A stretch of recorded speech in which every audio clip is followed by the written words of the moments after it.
Welcome to MRCP RFA Tutor Group and welcome everyone who's joining from anywhere from the world. And we are doing today our interesting session of cardiac arrhythmias, which was requested by our premium group candidates. And we are starting this one.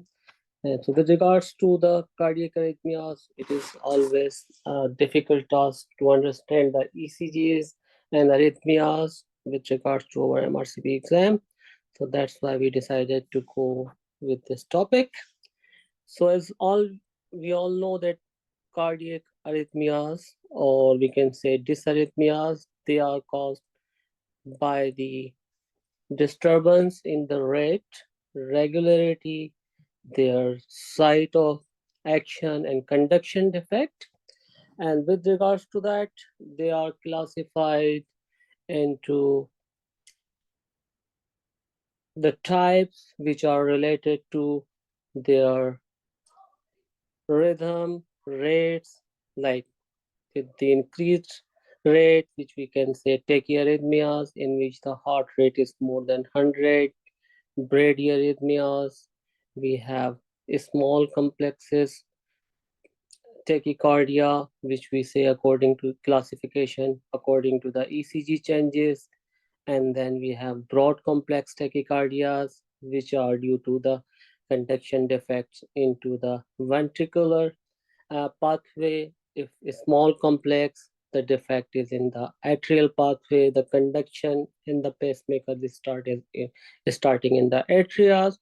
So with regards to the rate, this classification, you can see as in this slide that if we have sinoatrial nodal block, in that one you can have sinus arrhythmias, which is the normal way of sinus arrhythmias, in which our autonomic system affect the rhythm of our heart, and then due to avinodal defect, if the conduction is delayed, as we all know, we can have heart blocks, which we will discuss in detail, and they are classified into uh, first, second, and third degree heart block due to the defect in conduction in interventricular level. We can have bundle branch block and narrow complex tachycardia. With regards to that, they are classified on the basis of the ECG, in which if the QRS complex is less than 3 complexes, which means that one of our small complex is equal to 0.04 seconds, and they are measures as uh, milliseconds as well. So we can say if they are multiplied by 5, multiplied by 3, it's equal to 120 milliseconds. In that case, we have a small complex tachycardia when the conduction defect is coming from the atria, and but we have broad complex tachycardia when the conduction defect is happening into the ventricle bundles. Then QRS complex is more than 120. It means we have QRS complex duration, which may be more than 3 uh, small square. And then we have ventricular ectopics. These are according to the abnormal rhythm, abnormal beats which are coming, or complexes which are coming other than the normal, and they comes before the normal contractions of the heart, which can be because of the electrolyte abnormalities, arrhythmias, which we will discuss in our later slides. So as I said, abnormal sinus rhythm is due to the defect in our which is actually, as we all know that SA node is the natural pacemaker of the heart, and the heart rate is controlled by our sympathetic activity, which increases the heart rate, and parasympathetic activity, which decreases the heart rate. When there's a disturbance in them, we can have accordingly bradycardia or tachycardia. And now look at these slides. It's very interesting slides. If you don't know about the ECG, obviously they are always difficult, but if you understand well ECG, you can understand that, as I said, that small QRS complexes tachycardia, they are coming from atria, so you can say them supraventricular tachycardia or narrow complexes tachycardia. We always understand that supraventricular tachycardia is one type of the abnormal rhythm which is only associated with the SVT, as we know, but it tells us that any tachycardia which is starting because of the conduction defect in atria, you will have a small QRS complex which with the regular heart rhythm, it can be supraventricular tachycardia, which is AVRT and AVNRT, and then we can have atrial flutter. We know that this is because of the abnormal activity or rapid activity of the atria, due to which conductions, all the conductions don't go to the QRS complexes or to the ventricle. That's why you can see in atrial flutter, you have more atrial contraction and few of the contraction. Although the rate remains normal, they transmit to the ventricles. So that's why these ECG changes you find in atrial flutter. And then these are the ECGs of the heart block, in which you can see here there are two ECGs. One is showing about the uh, heart heart rate rhythm, in which there is a, you can see PR interval. It is increasing, prolonging. Then we have ventricular tachycardia. As I told, in ventricular tachycardia, the QRS complex, you can see the width. If you understand the QRS complexes, they are more than the three complexes you can. And then you have Torsades D pointers, which is usually associated with the long QT syndrome, but in that one it has got QRS complexes which are widened, but they are of different shape. And then ventricular fibrillation, this is also a type of ventricular and broad complex tachycardia. And then if you go to the types of arrhythmias, again you can see the ECG in atrial fibrillation. Again, QRS complex width is not too much, but the rhythm is irregular. As we all know that atrial fibrillation, heart uh, upper chambers are fibrillating because the conduction is not coming from SA node. Always remember the P wave in our ECG comes if our heart rate is having the natural pacemaker working. If it's not, then you will not have P wave. That is the mechanism of atrial fibrillation arrhythmias. Then you can have paroxysmal atrial tachycardia, in which you can see the atrial contractions, that all of the atrial contractions, they are not going to the ventricles.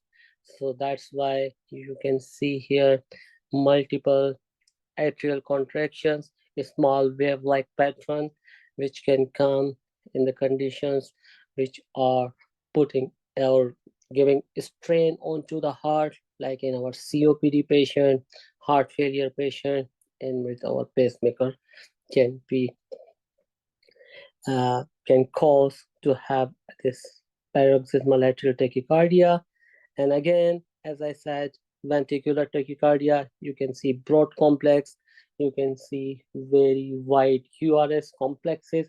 We will later, in the later slides, we will understand how we can differentiate ventricular tachycardia itself, or if it is coming with the abnormality with the small complex tachycardia, how we can differentiate that.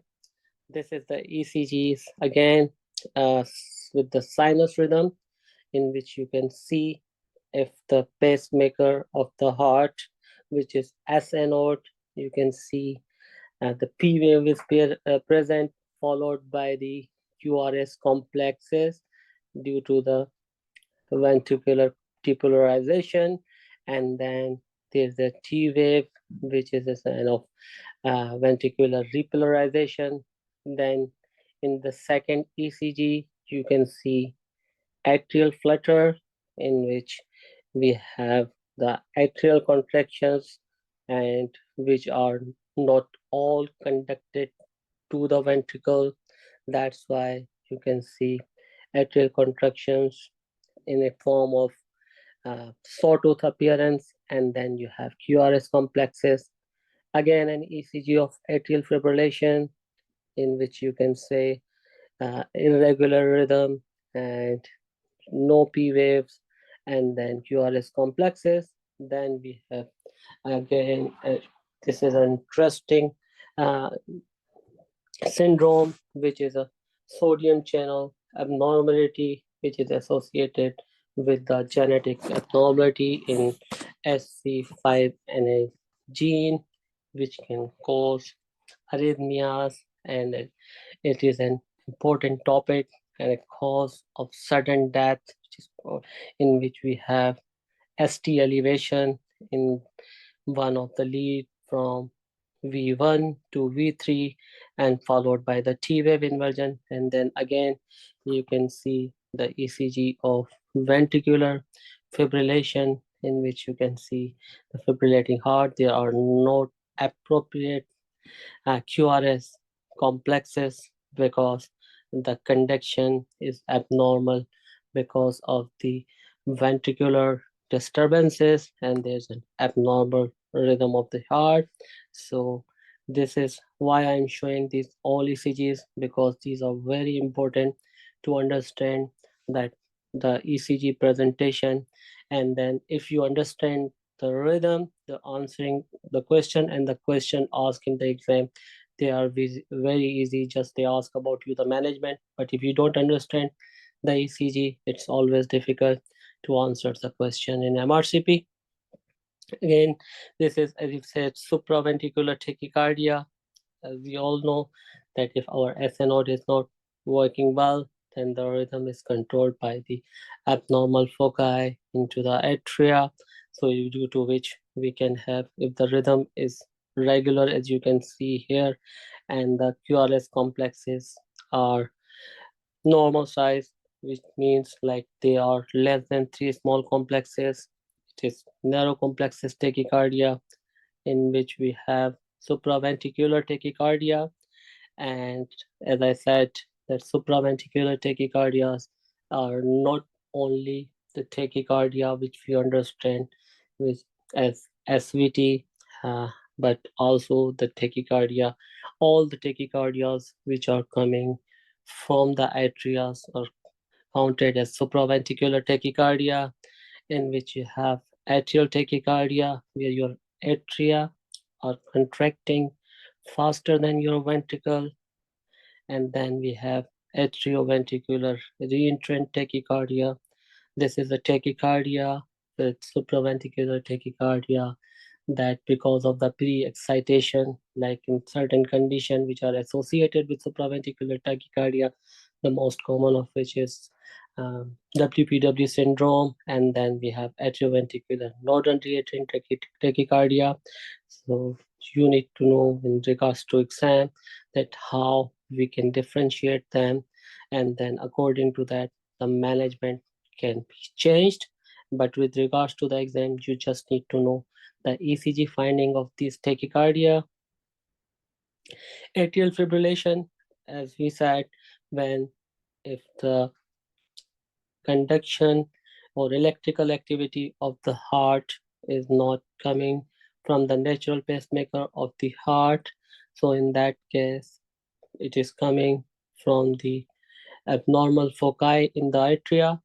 As we said, supraventricular tachycardia, they are all having small QRS complexes. So that's why you can see here the rhythm is irregular And the causes of this type of arrhythmia, as we all know, it can be because of electrolyte abnormalities, it can be because of the heart failure, hypertension, mitral valve disease.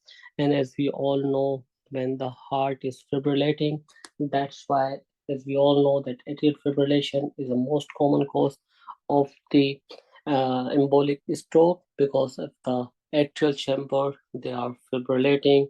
That's due to that the blood is not pumped into the ventricle, and if the blood remains in left atria, the the pressure is increased there. That's why the treatment options for atrial fibrillation is that we have to thin out the blood and control the rate to prevent the risk of stroke. And then with regards to the classification of the atrial fibrillation, it can be like paroxysmal, as we in our previous session with the atrial fibrillation, in which we went in detail about the atrial fibrillation. The atrial fibrillation which is not permanent, which remains either uh, it comes in episodes and then settled by itself, and it's not it remains less than 48 hours, 24 hours. Then we have persistent atrial fibrillation, which is again, it remains for longer time, but again, or either it is presented with more than 42 hours time if you are sure that this is the atrial fibrillation which is acute but not of longer duration, but permanent, which is the atrial fibrillation which persists for long duration. And in that case, we cannot convert it into the sinus rhythm. And as we all know, the management of atrial fibrillation now depends on the risk of stroke, which is calculated by the Chadwick score, and the management options are decided according to that, with rate control and the anticoagulation according to the risk uh, of bleeding, which is calculated by Hasblad, and risk of stroke, which is calculated by the Chadwick score. And again, you can see this ECG of the atrial flutter, in which you can see the flutter waves where we have the atrial contractions, which are not all conducted to the ventricles, so they are not showing the evidence of QRS complex after each P wave. So this is atrial flutter, and with for understanding or unmasking or confirmation, sometimes it's difficult to differentiate between the tachycardia with the narrow complex. For that one, we give very short acting medication, which is a treatment of SVT as well, but also sometimes it helps us to differentiate the type of arrhythmia. So carotid sinus massage and IV adenosine, if we give for AV conduction block, it can just clarify or unmask the rhythm of the ECG, and according to that we can treat and we can find out what type of arrhythmia it is.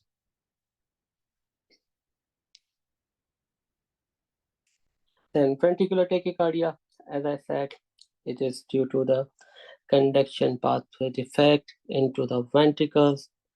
As you can all see, the QRS complex, they are their duration is white, and then that's how we can see the ventricular tachycardia.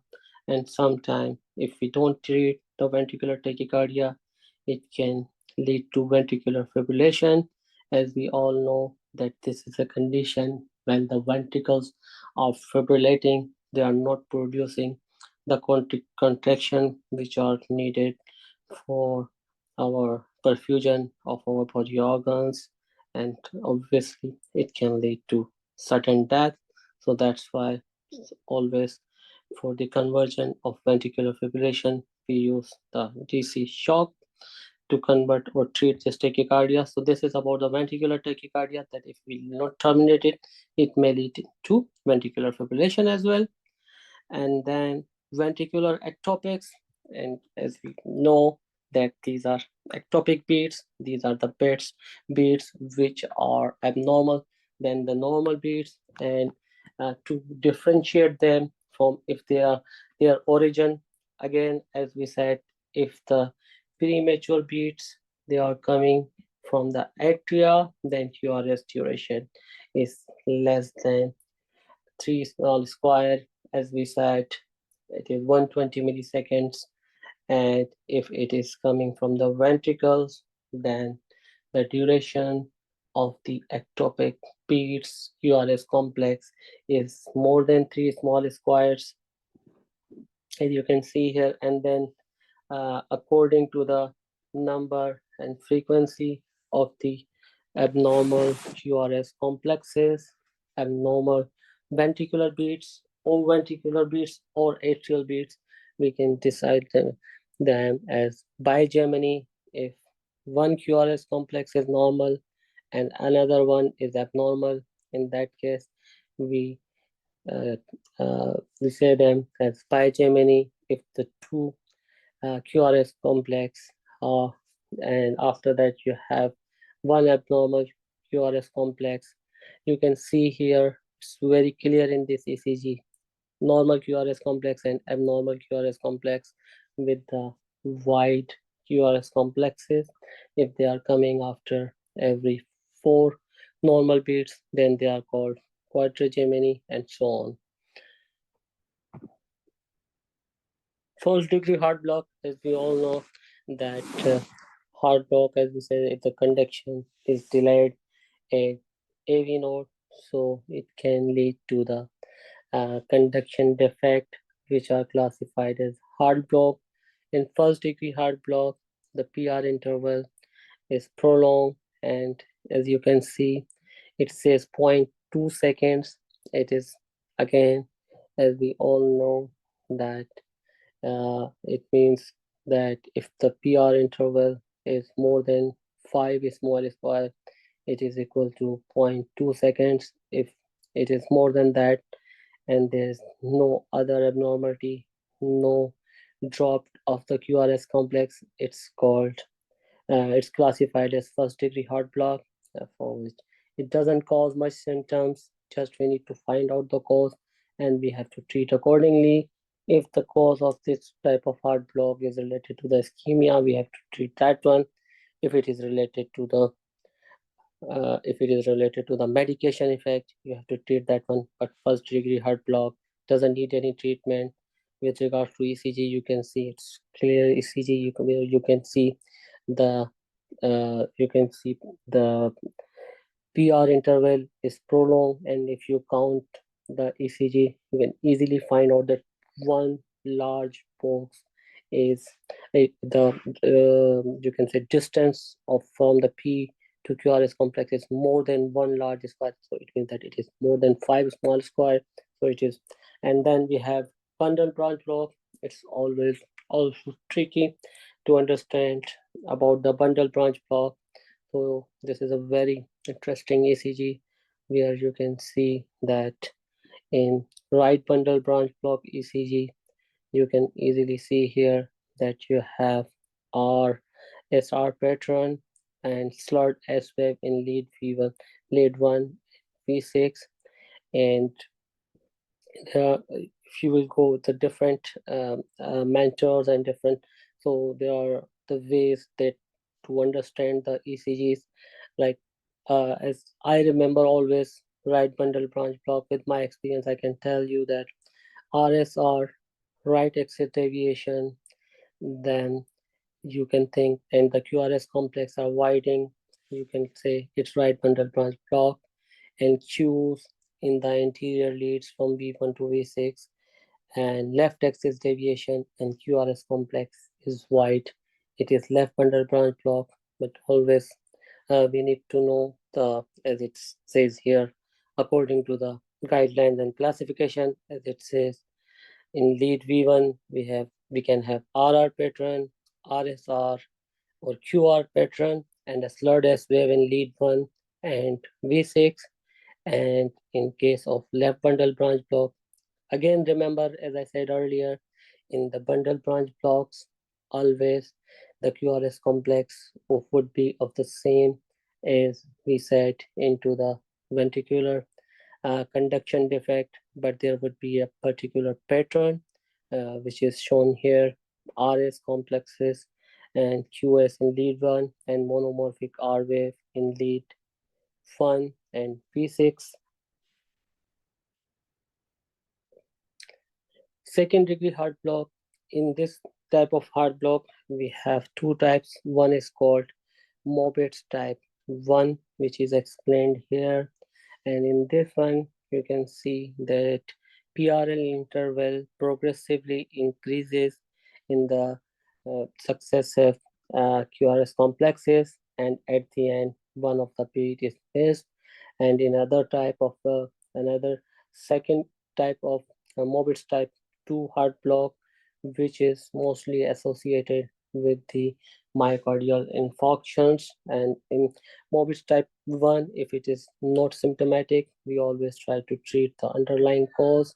If it is associated with inferior wall MI, asymptomatic, we don't go for treatment of it. But if the heart block, second degree heart block, if they are presented with the anterior wall MI, we always need to think about, according to the hemodynamic stability, we go for pacemaker insertion, and according to that, and also revascularization of the heart.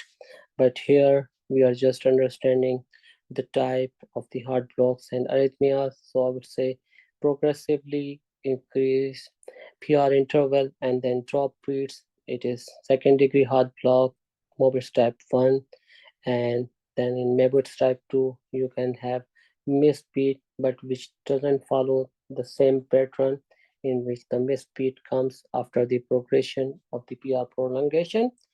And again, with regard to the narrow complex tachycardia with aberrancy or VT, this is again a tricky situation, and the ECG, understanding of the ECG, it is always sometime you just need to differentiate between the uh, tachycardia with broad complexes, which can be part of the SVT, or it can be ventricular tachycardia. So the differentiating point and confirming point of the ventricular tachycardia, but not the supraventricular tachycardia. In case of ventricular tachycardia, you can have AV dissociation, like atrioventricular dissociation. It means that atrial contraction, you cannot find a fixed pattern of, or you can say QRS complex or P wave, which we find in the normal physiology of the heart when P waves are followed by the QRS complex, but there would be AV dissociation. We will have fusion beats in case of ventricular tachycardia, which we may not find in the ventricular tachycardia or SVT with the aberrant conduction, in which we don't find fusion or capture beats.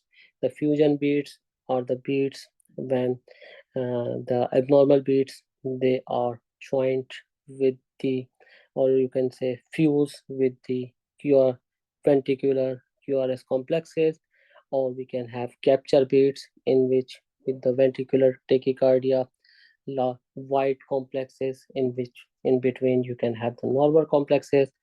There is a positive QRS concordance in the chest leads, either the QRS complexes, as we say, and we have seen in ventricular tachycardia ECGs, either they would be positive or negative. But in case of SVT, you may have QRS complexes either positive or negative deflection. And obviously, in ventricular tachycardia, most of the time it is associated with the previous cardiac chronic problem. And also, one of the most important differentiating point is the chemical conversion. This is also very good and also very important with regards to the exam to know that if the SVT with aberrant conduction, the rate can be controlled in the similar way as we treat the supraventricular tachycardia with the carotid massage with the or with the adenosine. But in case of ventricular tachycardia, this uh, this cannot be controlled with the adenosine. As I said earlier, in case of a small complex tachycardia as well, that adenosine is a very short-acting AV conduction inhibiting medication. In ventricular tachycardia, again, the QRS complexes are more wider than the supraventricular tachycardia. So these are the points which are very important to remember and always been asked in terms of your exam. And then again, as I said, QRS complex discordance, either they would be positive deflection of the QRS complex or negative deflection, just for understanding. And as I told, fusion beats, normal beats fused with the VT complexes, and capture beat is a normal beats in between them.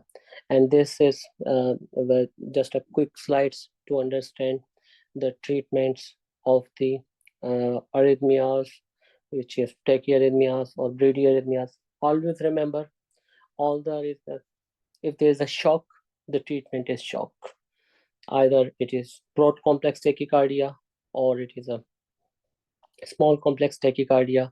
If the patient is hemodynamically stable, patient is having the blood pressure, systolic blood pressure less than 90, patient is having heart failure, features of myocardial infarction, the treatment of converting them into the normal rhythm is defibrillator.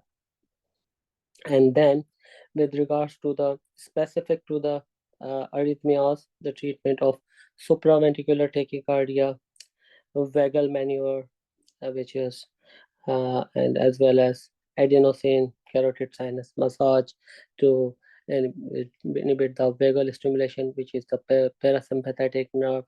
So that causes the or reduces the tachyarrhythmias. And if it doesn't respond, then we can go for beta blockers or calcium channel blockers, like if the patients are asthmatic. Also, as we know that adenosine is contraindicated in asthma as well, and as well as if the patient who have been given adenosine but they are not converted to the sinus rhythm, in that case also we can either use beta blocker or calcium channel blockers. Cardioselective, which is verapamil. And again, if it's supraventricular tachycardia, there's evidence of pre-excitation.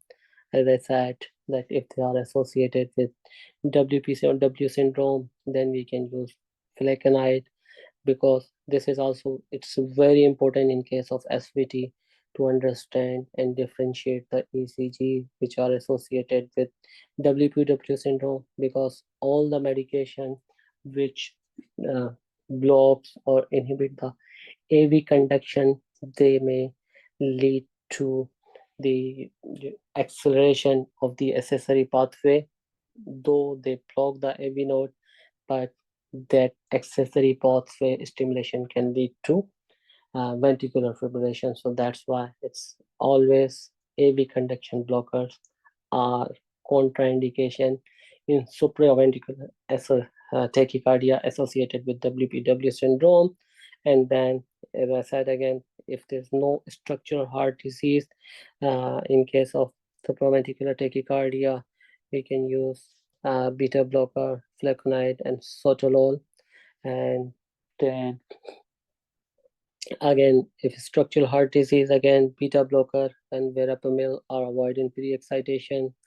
And in presence of uh, WPW syndrome, in that case, we have to treat them with the medication which doesn't uh, affect the IV conduction blockage, like flecainide and propofenol.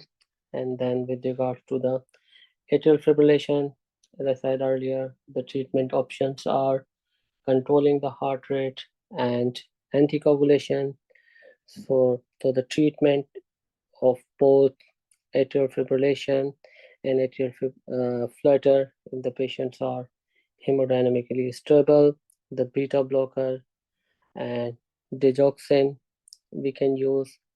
That is also AV conduction blocker, but it acts into hydrogen potassium HPS pump, and also it is a digitalis. It is now it's not recommended to use digoxin except in a condition with atrial fibrillation and heart failure. Flecainide can be used as well in case of atrial fibrillation, and this is treatment of if we are thinking of chemical cardioversion. Once again, rate control with the IV conduction blocker, either calcium channel blocker or beta blocker. And in case of heart failure, we can use digoxin. But in case of uh, chemical cardioversion, we can use flecainide if there is no structural heart disease. But if there is a structural heart disease, then we have to consider amiodarone. And then again, you can see non-structural heart disease, flecainide, and then if there's a structural heart disease, we can use. So flecainide is contraindicated in the treatment of the atrial fibrillation in case of a structural heart disease, and if there is a WPW syndrome, again, as we said in uh, supraventricular tachycardia, then AV conduction blockers are contraindicated. And then if the atrial fibrillation is more than 48 hours, then and if you want to uh, cardiovert the patient, if you want to bring them into the sinus rhythm, it is always recommended that they should be anticoagulate pre cardioversion, which can be with the uh, cardioversion defibrillator or sometime with the medication. So in that case, we have to anticoagulate them pre and post cardioversion. And again, if the ventricular tachycardia, as I said, if patient is in shock, always either small complex tachycardia, ventricular tachycardia, broad complex tachycardia treatment is shock. But in the case of hemodynamical instability, the treatment of ventricular tachycardia is beta blocker, treated sotalol, flecainide, procainamide, and amidone to overdrive ventricular pacing.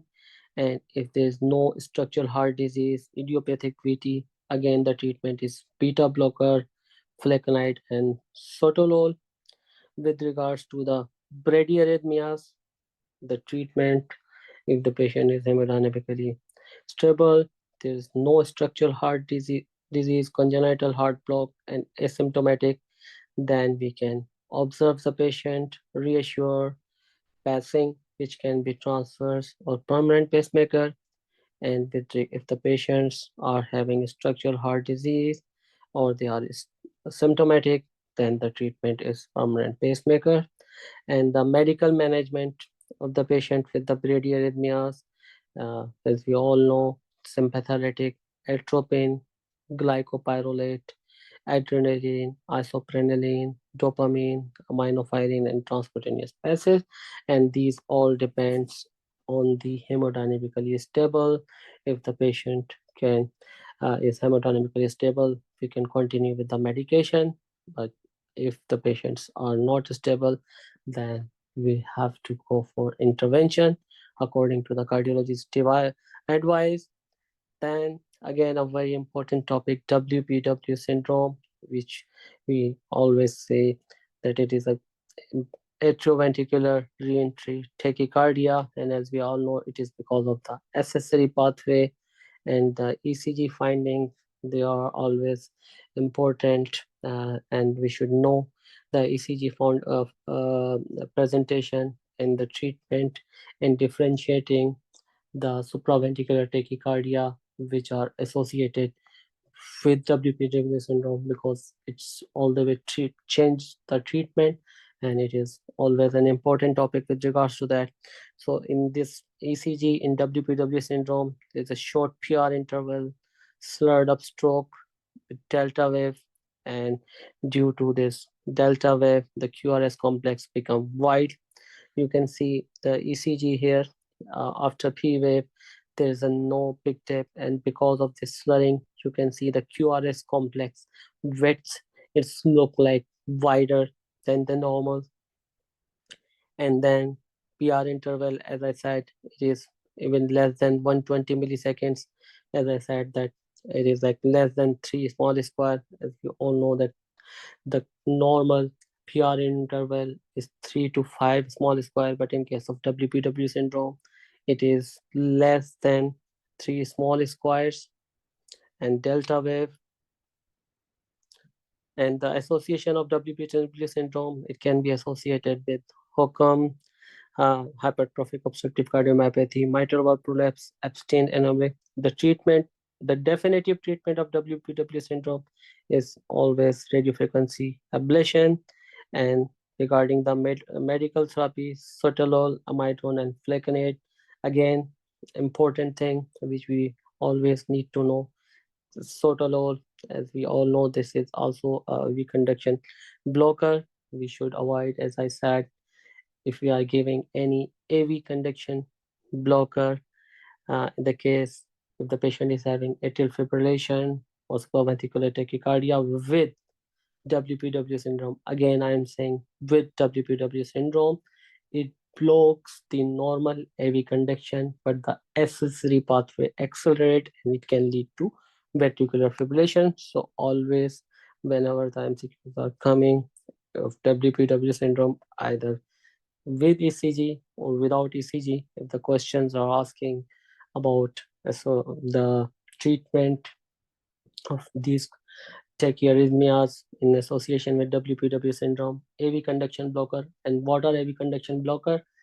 All the medication to control our heart, like beta blocker, like calcium channel blocker, like digoxin. These medications should be avoided in those treatment.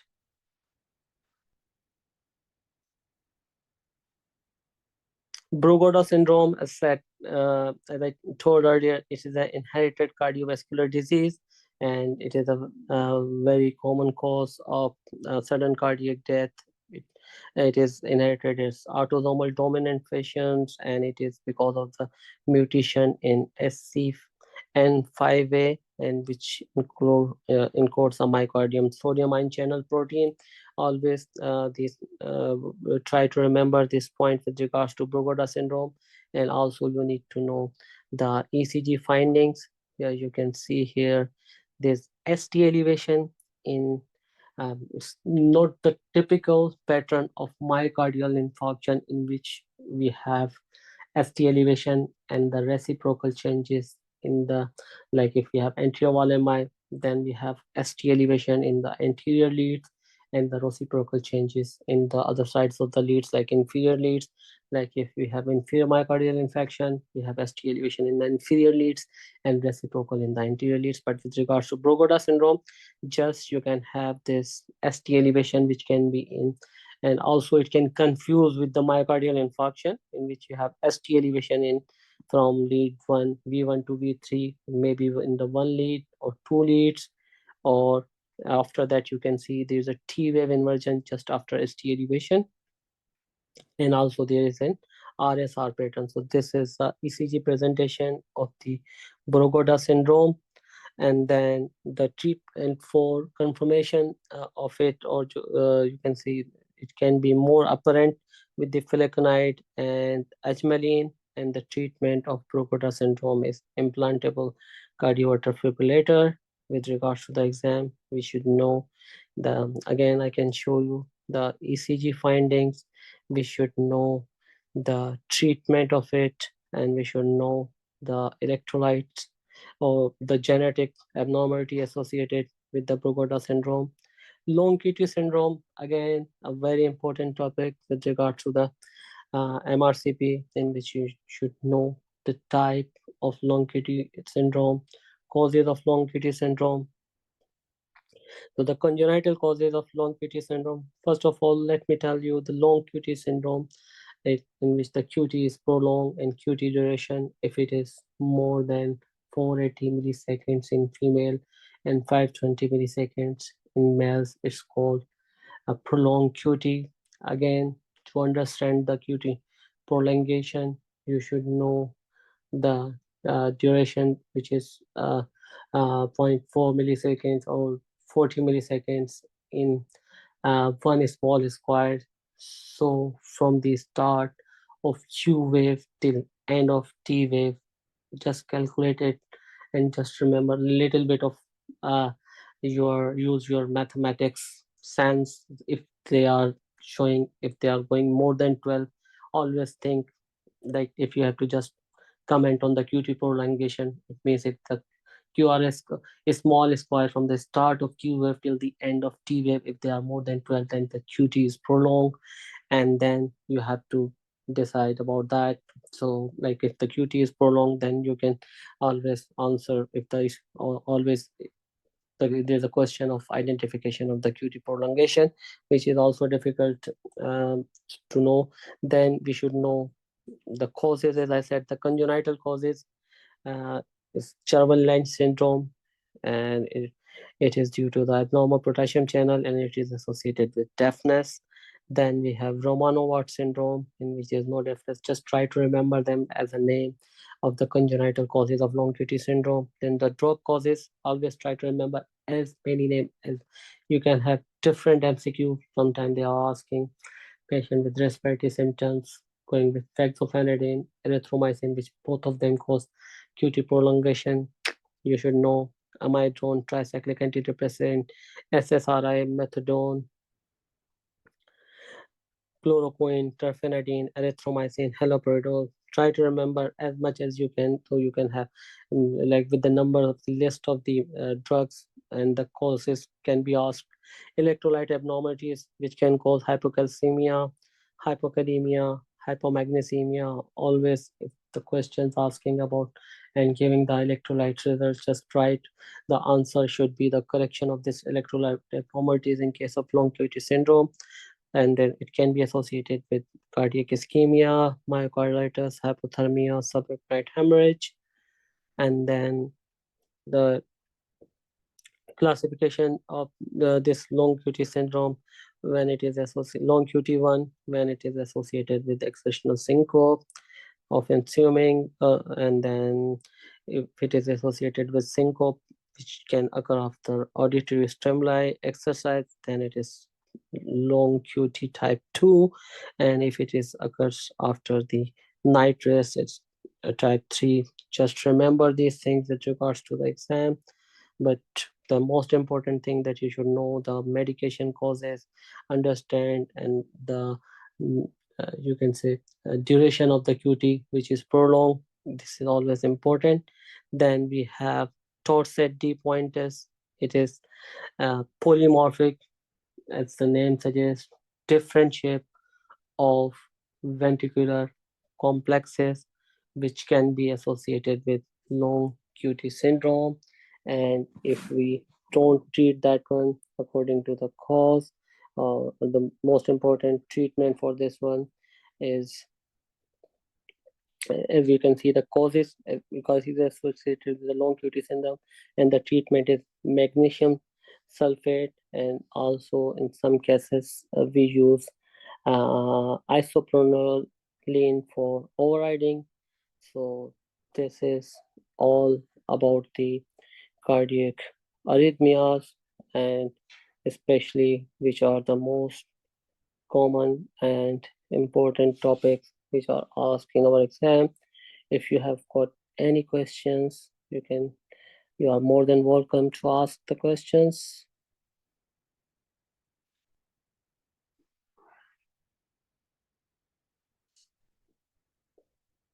Hello, if anyone have any question, you can ask me about. I will wait for 2-3 minutes.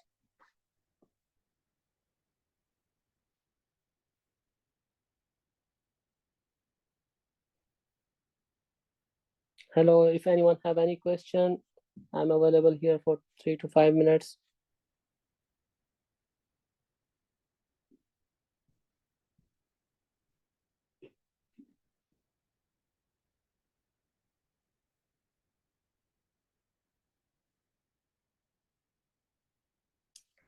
Hello, hello, doctor.